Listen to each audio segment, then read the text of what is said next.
And Addicted, you can take the intro. Thanks, man. So we're in the final here. It's a best of 5. The winner will take the $50 and will probably be the team captain from Team California, just like the manager himself, Bazooka Benchy, mentioned. And we have the spawning positions for both the players now. We have from Complexity Gaming, QXC spawning in the top left corner. We're actually in the I don't know, the 9 o'clock position, I guess, of Metropolis. And he is the purple Terran. He's always purple for some reason. That's probably his favorite color. And the 12 o'clock position, closer positions to him, we have his opponent, it's Fantasy, and he is the pink Terran player. So TVT for the finals is best of 5. This is game number 1. And how are you feeling, man, Zuka, bro? Well, it's just ironic. I'm always dogging on TVTs, and the first event I ever hold, I end up with one for the finals. But I'm actually completely satisfied with it for one main reason, is that my favorite TVT player is actually QXC. He's amazing with ghosts. I could hope nothing more than that Fantasy goes for a heavy bio build, and QXC busts out his ghosts and shows us some of those snipes before the patch comes and, takes them away like a tornado. But, man, I'm actually feeling great about it, sir, and it will be a best of 5. Winner's going to walk off with a little bit of cash, maybe some Save Mart coupons, like I said. I'll see. I think I'm going to hang on to this coupons. Well, I think it's going to be a great season as well. We already see some deviations for both players because QXC doesn't want to wall up yet. He's getting his first refinery, something that's right now Fantasy isn't doing. Fantasy is also walling off. But let's talk about the map. You have 2 Zelnaga towers, one on each end. This one right here is going to be the more important one because it's between the both bases. So it's going to be very important to secure. Also, there's island expansions, but they're both covered in creep. And the only way you can secure them is you kill the creep tumor. And you can't land your expansion down until the creep tumor is dead and until the creep is dead as well. So that's very important. In the non-mirrored matchup, if you try to lift your command center and go there, you have to get some units out and kill that creep before you can land the command center. So it's very balanced. Both players scouting each other. And we have a nice opener from both of them. It looks like Fantasy has completely walled off now. QXC has not yet done so. Yeah, that's an excellent point that you made there, Addicted. With the creep tumors, kind of biased against Terran players, actually. It makes you think about it, but usually they have dropships anyway, so they won't mind sparing one for a little bit. And it looks like QXC is just scouting out across the map here. He's going to miss on his first attack, but he will find his opponent on the second. And Fantasy here, doing a 1 barracks expand. Going to be looking toward a more macro game. As for QXC, it looks like he's going for Reapers. So this should be interesting here. Fantasy's going to be finding himself more on the defensive side. Yeah, you have to be defensive because the Reapers, I really like the Reaper choice because there's so many ledges you can jump up and down from, like this one, for example, where the ramp is. Just jump up there, try to do some damage, and we see a fast command center from Fantasy. He'll be trying to utilize that as quickly as possible, but he'll be delayed because of that Reaper. It depends. I mean, those 3 Marines engage that Reaper at the right precise time. They can really do a lot of damage. QXC also going for the Reaper expand, like we just mentioned. He's already thrown down his expansion, so it will finish in a very nice timing. He's already got to Reaper number 2. Reaper number 1 coming up the ledge. Reaper number 1 suffering a lot of damage by those 4 Marines. Them and their Ghost Rifles doing a heavy amount of damage. But they will not take that Reaper down. That Reaper survives, and he'll be used later on, where when Fantasy doesn't expect it. Yes, and it looks like contestant number 1 here will be jumping up the ledge shortly. But ooh, the Marine Scout Guard, the Imperial Guard, come by. He only gets to throw one of his little barrels full of kryptonite at those SUVs before they chase him off. And he does have that nice little SUV there poking up the ramp, allowing him to kind of see position of where those Marines are. But a nice Marine spread by Fantasy. He is definitely anticipating those Reapers. And at this point, it looks like QXC and him are just pretty much going to have similar builds, other than the fact that QXC is doing what I love so much. Do you see what he's pumping out right now, Addicted? Ghost Rush. Yeah. And that's why I really love his style. If he gets even one hint of bio in the air, he will start pumping out those ghosts and make you pay for it, because he will snipe you like Tom Berenger. Wow, I never heard that before, man. That's one great comparison, one great way of putting it. I can't believe he went for a Ghost Rush. That's actually something that I don't see in TVTs too often. I just normally see all your standard normal TVT with Marines and tanks, or sometimes some mech units, sometimes some Hellions, Banshees, but Ghosts so rarely. And you called it, man. Congrats to you and props to you, because the Ghosts are out on the field.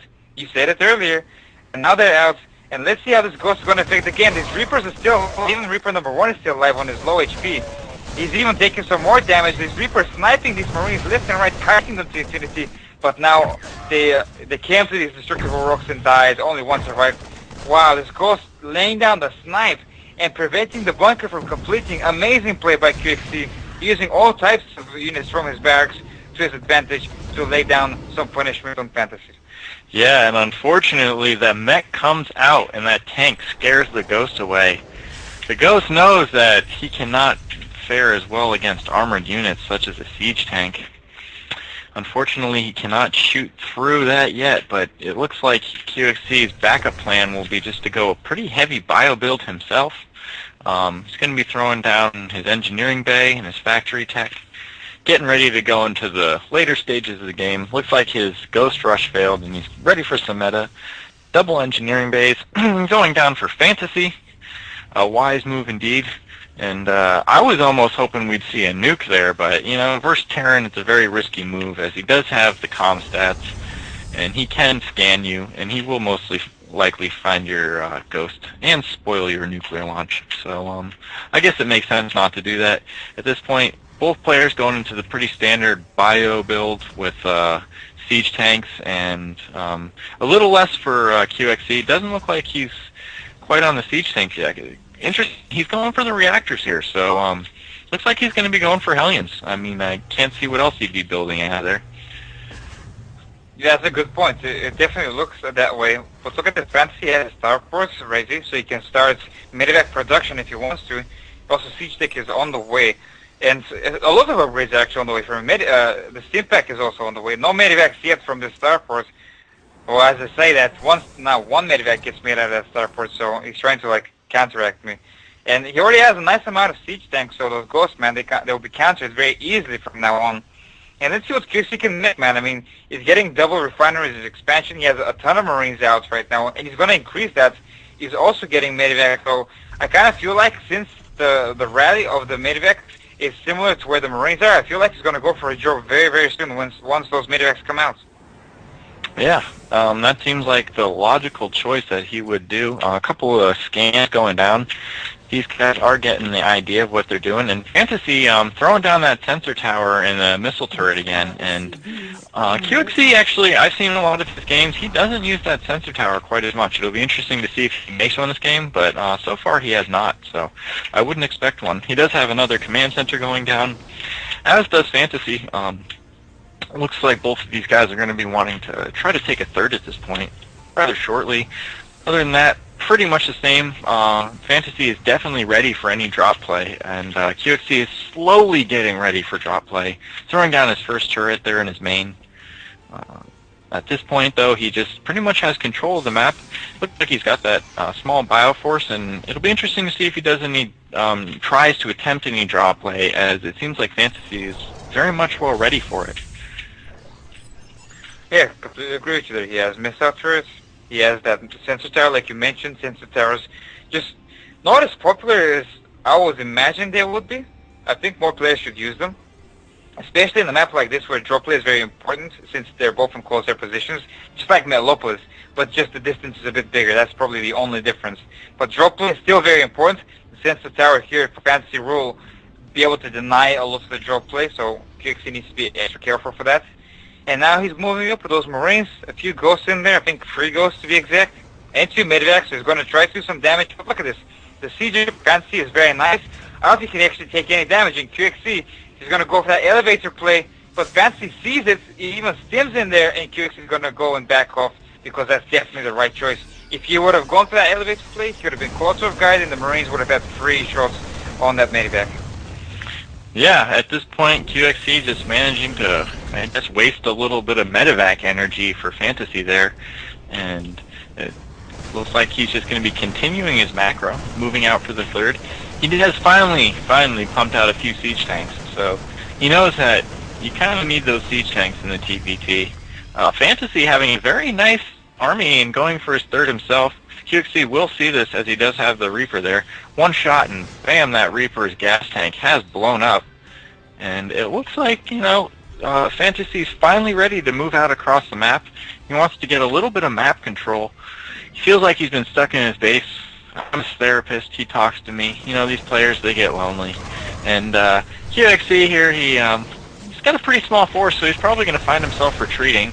Just go ahead and throwing in, oh man, one sacrificial marine, but oh man, the stim goes down the engagement, and Fantasy has a better concave, but oh, look at all those stims. They're going to make up for the fact that he got a bad engagement, and those ghosts just, they pull so much weight, man. They just, Ghost versus Marines, not a fair fight at all. I'm telling you what, Addicted. Wow. Man, I was just like wondering, how the hell is QXC going to win that fight when Fantasy was, attacking, and all of a sudden I hear all these sniper, sounds, and I'm like, oh wait, Ghost, duh. And then QXC's ahead in that fight, and now QXC's going to go for, oh my god, mass shot. He needs to avoid those missile turrets because they will do a lot of damage. He's trying to do that, which is giving some time for Fantasy to react and, mass up an army there in the back of his base to defend against this. He even premature stemmed, which caused a lot of his units to take some damage from the stem. And now QXC realizing that the main base of Fantasy is well fortified, so he can't really engage that. Meanwhile, Zelnaga Tower is being fought over, and it looks like Fantasy will take claim of the Zelnaga Tower because there's only one tank and a few Marines there for QXC, which were cleaned up very easily by Fantasy. Yeah, they are, and QXC definitely being a pro about that. Scan before you drop. It's an excellent idea. You don't want to lose all your forces. And at this point, it seems that Fantasy has taken control of the map. QXC now seeing that with an additional scan himself, unless, of course, Fantasy was scanning his own units there, which I doubt. Can you ever see who a scan is from? Nope, you just have to assume. But the drop seems to be moving out across the right side of the map now. It looks like QXC is not giving up. He wants to test his outlets. There is one medevac here that looks like it's about to bite the dust. A small force for QXC will repel this. Better watch these Marines. And the tanks here will hold position for QXC. But an additional amount of Marines come in for Fantasy. Will he engage? I hope he doesn't engage in small numbers like that. Wow. Oof. Got to be careful. QXC's one tank having 6 kills there, and in comes the drop for QXC. It looks like this base is a sit and duck. QXC deciding not to drop completely there. It looks like he's just going to go ahead and take the high ground here. Unfortunate, as he really could have just taken out all of those units. Now Fantasy's going to have a choice or a chance to bring in his own units and try to defend. He will be defending from a low ground, which puts him at a disadvantage. At this point, I would say Fantasy might have to go ahead and forfeit this base. Yeah, it's looking that way, isn't it? I mean, look at the supply. QXC is such a macro machine. He's already maxed out. And Fantasy's nowhere near maxing out. Fantasy's not trying to sneak up on the units here of QXC, trying to go for a double prone attack. I think it will work out perfectly. The tanks are occupied with the Marines on the lower ground, and that will clean them up. One tank surviving for QXC, and Fantasy just let that tank alone. He didn't actually kill it. Oh, now he's coming back for it. He just realized that that tank was left alive. That means that a few more Marines will die. A bit of a mistake from Fantasy, but here comes a big army from QXC. He's going to engage. That's not a good thing to do right now. The tank's shooting and getting some nice volleys on all those Marines and tanks for QXC. And now we're going to have the waiting game, because it's all about sieging. Yes, this is where the chess match definitely begins. These guys are volleying for position. They have all of their pieces, and they know what they do. And at this point, he's going to be trying to get as many long-range shots as he can. Makes sense. QXC just going to be using these medevacs to get a little distance, dropping off a few Marines. I guess they're just more like vision Marines more than they are anything. He manages to take out a barracks from it, but not much else, as his tanks seem to be out of range from anything else. But man, like you said, Addicted, he is just powerhousing. He is completely restocking, but at this point, Fantasy has caught up. QXC does have a couple more bases going down. This is where the macro part of the game starts. I really love this type of Terran. It's going to begin, and in come the Marines. They stim. They're trying to take out these tanks. couple of tanks in the background are actually going to have range to support, and Fantasy actually just lost a really big